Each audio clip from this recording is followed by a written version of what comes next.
If your child found a mountain of money, would he steal it or protect it? The chilling question echoed in Jonathan Reed's Butcher mind boy. as he sat motionless in his leather armchair, pretending to sleep.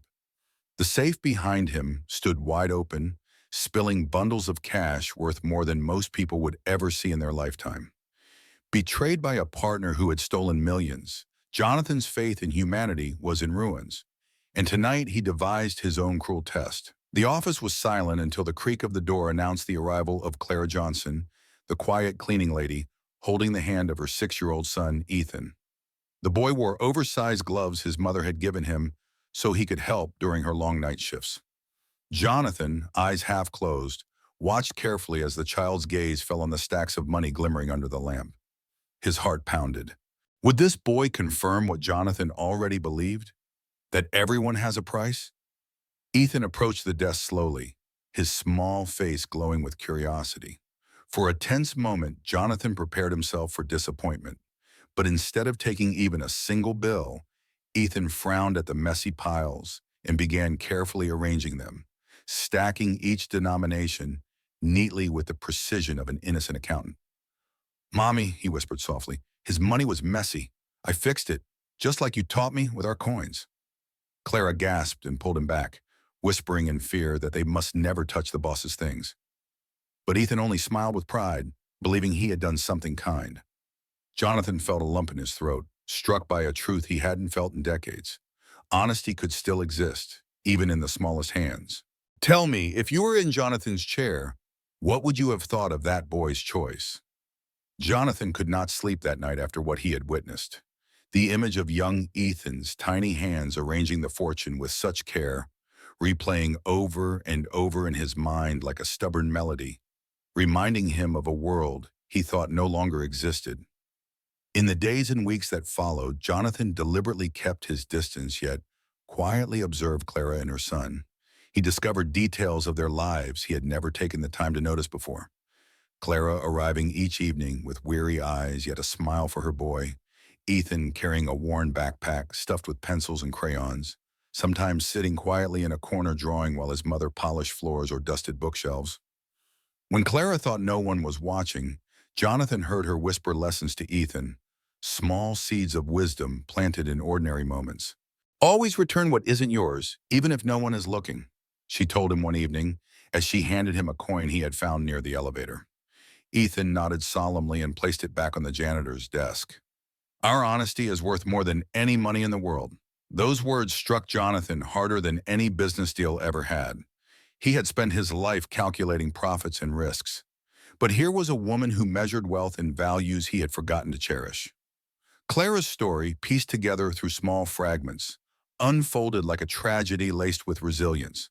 She had lost her parents at 9, grew up in foster care, fought to graduate from high school while working nights, and when she became pregnant at 22, the father vanished without a trace.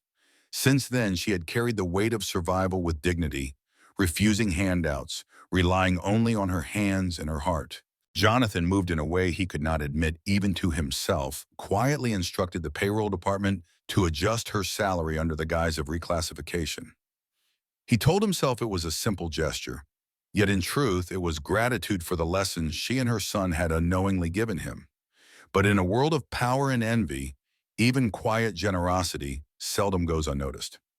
Edward Lancaster, the vice president who strutted around the office with the arrogance of a man born into privilege, noticed the increase in Clara's wages. 50 years old, silver-haired but soured by entitlement, Edward had long believed that people like Clara existed only to serve, never to rise. In board meetings, he dismissed their contributions. In hallways, he sneered at their presence. When he saw that one particular cleaning woman had received more than the others, suspicion and disdain ignited like dry tinder. "Why are we wasting extra money on cleaning staff? Especially that one," he asked Jonathan during a casual meeting, his tone dripping with contempt. Jonathan replied curtly, "Because she is an excellent professional." Edward laughed, a dismissive sound that echoed with prejudice. "You need to remember where these people belong. Give them a coin today, and tomorrow they'll be asking for the whole vault. It's in their nature." Jonathan's jaw tightened, but he held his tongue. For the first time in years, he felt anger not on his own behalf, but on behalf of another. What Edward did not realize was that his words had just planted a seed of defiance in Jonathan's soul. He thought he was simply mocking a cleaning woman and her child, but in truth, he had lit the spark of a storm that was waiting to break. The breaking point came on a late Thursday evening when the building was nearly empty, the fluorescent lights humming softly in the deserted corridors. Clara was polishing the hallway floor while little Ethan sat cross-legged against the wall, coloring in a worn sketchbook he carried everywhere. Edward Lancaster had stayed late that night, prowling the offices like a restless predator. When his eyes fell upon Clara and her son, his lips twisted into a cruel smile, the kind of smile that carried no warmth, only venom. He approached with the deliberate slowness of a man who enjoyed intimidation. "Listen carefully," he hissed, his voice low and sharp as a blade. "I know you've been getting more money than you deserve. I don't know what kind of favors you're doing for the boss, but it ends now." Clara froze, her hands tightening around the mop handle. "Sir, I don't understand," she whispered, her voice trembling. "Of course you don't," Edward sneered, stepping closer. "People like you never do. You just take what you're given and stay silent. And get that child out of here. This isn't a daycare." Ethan looked up, startled, and instinctively scooted behind his mother, clutching her leg as though she were his shield against the darkness standing before them. "Sir, I'm only doing my job," Clara said, pulling her son closer. Edward leaned forward, his words dripping with disdain. "Your job is to clean and to be invisible. Nothing more." Jonathan, hidden in the shadows of his office doorway, had been watching the entire exchange. His fists clenched at his sides, his chest rising with a slow, burning fury he hadn't felt in years. For a long time, he had allowed cruelty and corruption to pass unchecked in his company, believing that silence was safer than confrontation. But now, seeing an innocent child cower before a man who abused his power, Jonathan felt a fire awaken deep within him. Edward walked away that night with a smirk of triumph, certain he had put Clara back in her place, but he had no idea that he had just crossed a line that could never be uncrossed. In Jonathan's eyes, it was no longer simply about an employee being mistreated. It was about a child being frightened, a mother being humiliated, and a truth that screamed louder than profits or politics. Dignity mattered, and it was worth fighting for. Back in his office, Jonathan stood by the window long after Clara and Ethan had gone home, the city lights glittering below him. He replayed every word Edward had spat, every look of fear on Clara's face, every tremble in Ethan's small hands. The injustice seared through him like acid, leaving him restless and awake until dawn. By the time the sun rose, Jonathan Reed had made a decision. It would no longer be enough to quietly increase Clara's salary or silently disapprove of Edward's cruelty. Edward Lancaster had revealed his true nature, and Jonathan had both the means and the will to do something about it. He whispered to himself, almost like a vow, "No one will ever frighten that boy again." And for the first time in years, Jonathan felt not despair, but clarity, the certainty of a man who knows he must act. What he did not know yet was that his resolve would soon set in motion a series of events that would shake the foundations of his empire and forever change the lives of everyone involved. Jonathan Reed knew he could no longer stand by in silence, and the decision that had begun as a whisper in his soul hardened into a plan. The very next morning, he placed a discreet phone call to Samuel Kane, a former federal investigator, and the one man Jonathan trusted when the shadows of corporate life grew too dark. "Sam," Jonathan said quietly, his tone heavy with restrained anger, "I need your services again. This time, it isn't about stolen money.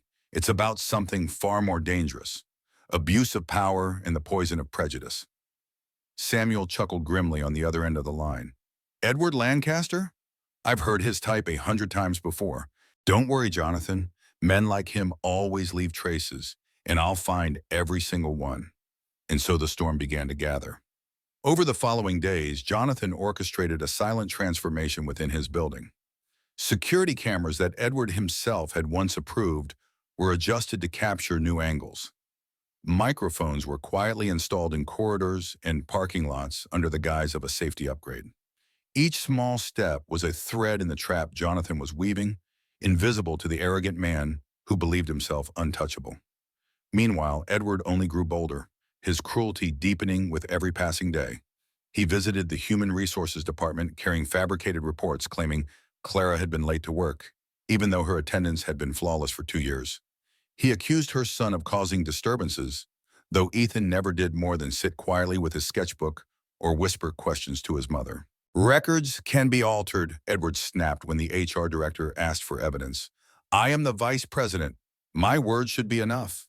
The arrogance in his tone was breathtaking, and every word was recorded by the very system he had helped to enforce. One evening, Edward intercepted Clara in the dimly lit parking lot. Jonathan and Samuel watched through a hidden camera as the vice president stepped into her path, his shadow looming large. I know you're doing more than cleaning to earn that extra money, he said, his voice slick with insinuation. What kind of special services are you providing? Clara trembled with fury and fear, clutching Ethan's hand tightly. What you're implying is unacceptable, she replied, her voice shaking but dignified. Ethan looked up at her with wide, frightened eyes. Mommy, why is that man being mean? He asked softly. Clara bent down and whispered to her son, some people are so unhappy, Ethan, that they try to make everyone else unhappy too. Edward only laughed cruelly. Unhappy? I have more in my wallet right now than you'll ever earn in your lifetime. People like you don't know your place until someone reminds you. Jonathan, watching from the control room, felt rage building inside him, a cold and precise anger that no longer sought compromise, but demanded justice. When Samuel arrived later with a thick folder of documents, the evidence painted a chilling picture. Edward had a history of harassment in previous companies, targeting Black and Latino employees with the same methods: humiliation, threats, fabricated violations. Every time his influential father had paid settlements in silence and moved him elsewhere, a parasite feeding off privilege. Jonathan flipped through photographs, court filings, and internal memos, each one a testament to years of unchecked cruelty. This isn't just prejudice, Samuel said. This is a predator who has made a career out of breaking people who can't fight back. Jonathan's eyes darkened with resolve. Then we'll give him someone he cannot break. Late that night, Jonathan stood by the office window once again, the city glowing beneath him. But this time, he no longer felt helpless. Every insult Edward hurled, every lie he spun, every threat he uttered was another nail in the coffin of his own career. Jonathan could feel it in his bones. Edward Lancaster was writing his own downfall, and Jonathan would be the one to hold up the mirror when the reckoning came. In that silent office, a vow was born, not of revenge alone, but of justice long overdue. And the storm gathered strength in the heart of a man who had finally remembered that decency was worth defending. The evening was heavy with anticipation, as though the very walls of the building sensed that something monumental was about to unfold. Edward Lancaster strutted through the office corridors with the arrogance of a man who believed himself invincible. A Rolex watch hidden carefully in his pocket. He had chosen this night to deliver the final blow to Clara Johnson, convinced that his plan was flawless. In his mind, the cleaning woman would be disgraced, arrested, and silenced forever, while he stood triumphant as the man who had protected the company. At precisely 8 o'clock, Clara and little Ethan arrived for their shift, the boy clutching his backpack with crayons poking out of the zipper. Edward, lurking unseen, slipped the expensive watch into Clara's cleaning cart, his heart racing with malicious glee. Perfect, he muttered under his breath, watching through the security feed. In 15 minutes, I'll catch her red-handed. Ugh!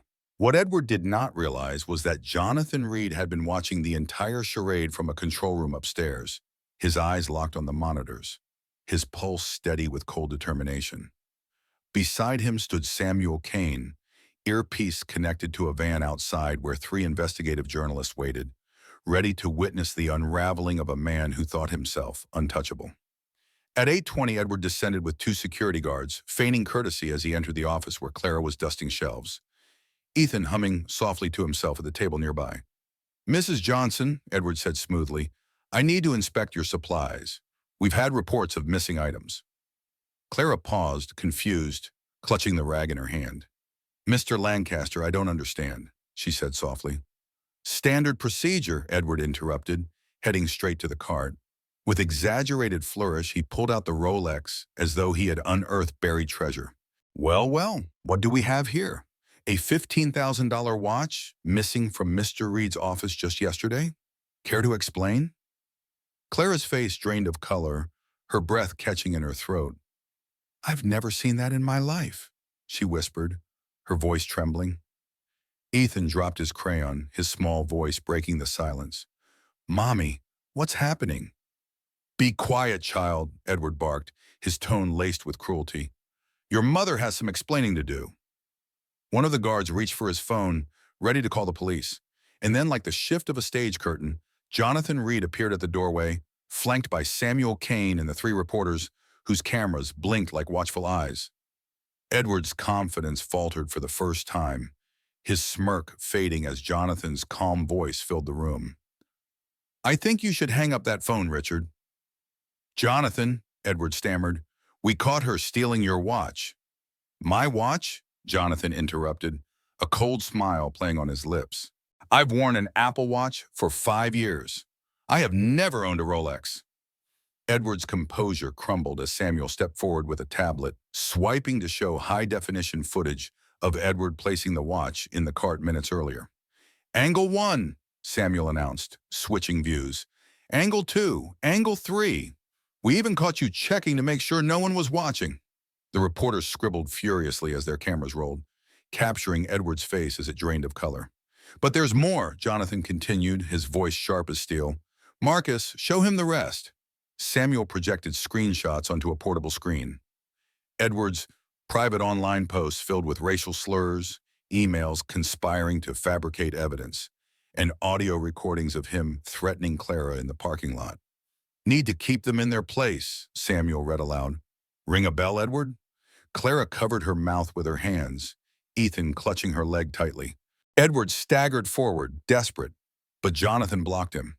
One of the reporters stepped closer, microphone raised. Mr. Lancaster, how do you respond to allegations of racial discrimination and conspiracy to frame an innocent employee? Edward sputtered, sweat trickling down his temple. You can't use this. This is entrapment. Jonathan's voice cut through like ice. You gave us the only evidence we needed. Your arrogance, your words, your hatred. And now the world will see them all. As the room filled with the clicking of cameras and the hum of whispered shock, Edward Lancaster finally realized he was not the hunter, but the prey, caught in a trap of his own making. The silence that followed was suffocating, broken only by the rhythmic clicking of the journalists' cameras as they captured Edward Lancaster's collapse in real time. For years, he had wielded power like a weapon, certain his family name and position would shield him from consequence. But now the weight of undeniable evidence pressed on his shoulders like a mountain.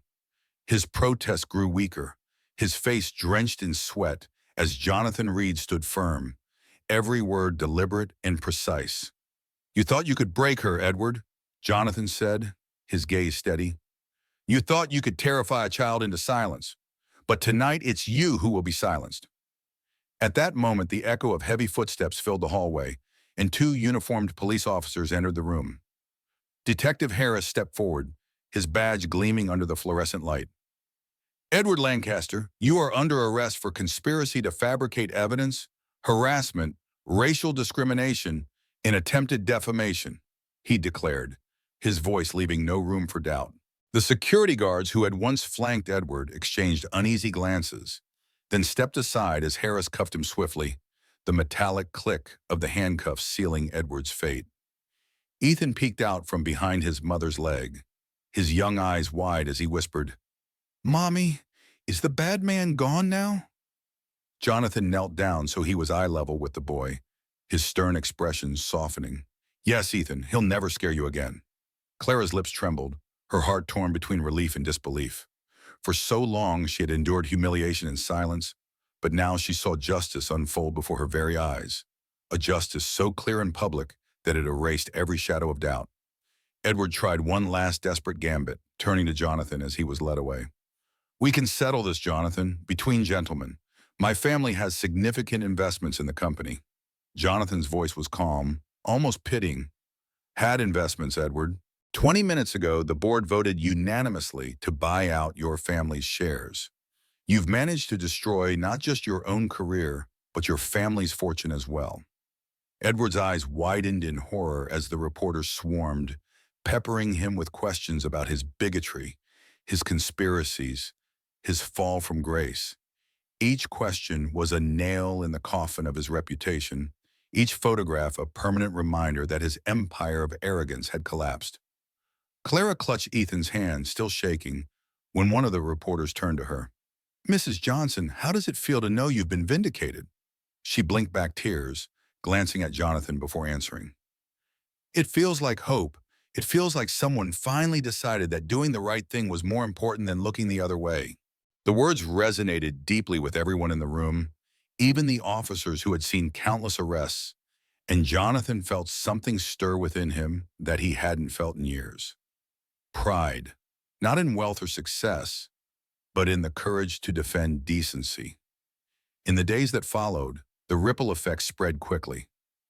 The story dominated headlines, exposing Edward Lancaster's years of unchecked abuse and the family's history of covering his tracks. Social media exploded with outrage, business circles buzzed with shock, and within a week, Reed Enterprises was lauded not only for rooting out corruption, but for standing as an example of integrity in the corporate world. The board of directors issued a public statement condemning Edward's actions and pledging to strengthen diversity and inclusion initiatives. Jonathan went further, establishing a scholarship program for employees' children, ensuring that no child with potential would be denied opportunity because of circumstance. Clara, who had once walked the halls with her head lowered, was offered a new role in the Human Resources Department, where her strength and empathy could reshape the company's culture.